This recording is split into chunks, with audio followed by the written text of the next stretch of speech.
ఉన్నటువంటి వాళ్ళతోటి మా మిన్నే ప్రెస్ మీట్లు పెట్టిస్తున్నటువంటి మందకృష్ణను మేము అడగదలుచుకున్నాం. మీరు ఈరోజు వశీకరణ వాల్మార్ట్ లాగా సంపాదించారని చెప్పేసి మీ సామాజిక వర్గానికి సంబంధించినటువంటి నాయకులు మాట్లాడుతూ ఉన్నారు. దీని మీద న్యాయ విచారణ జరపాలని చెప్పేసి మేము డిమాండ్ చేస్తూ, ముఖ్యంగా మాల సామాజిక వర్గం మీరు మొన్న చేసినటువంటి వర్గీకరణ వల్ల మాల సామాజిక వర్గానికి అన్యాయం జరిగింది, రోస్టర్లో అన్యాయం జరిగింది. రేపు గ్రూప్ 1 కానీ గ్రూప్ 2 కానీ టీచర్ ఉద్యోగాలలో కానీ ఎంబీబీఎస్ సీట్లో కానీ బీటెక్ సీట్లలో కానీ మాల సామాజిక వర్గానికి అన్యాయం జరిగేటువంటి పరిస్థితి ఉంది. కాబట్టి మొత్తం కూడా తెలంగాణ అంతా తిరిగి మా విద్యార్థులను సమీకరించి ముఖ్యంగా మార్చి ఫస్ట్ వీక్లోనే మాలల విద్యార్థి గర్జన ఈ ఉస్మానియా యూనివర్సిటీ వేదికగా నిర్వహించబోతున్నాం.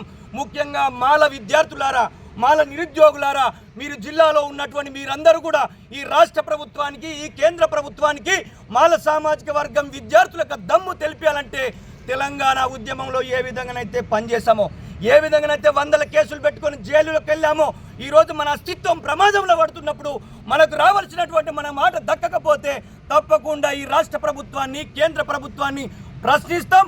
ఈరోజు మేము మార్చి ఫస్ట్ వీక్లోనే విద్యార్థి గర్జన నిర్వహించబోతున్నాం. దాన్ని విజయవంతం చేయాలని చెప్పేసి మా విద్యార్థులందరికీ కూడా పేరు పేరున విజ్ఞప్తి చేస్తూ ఉన్నాం.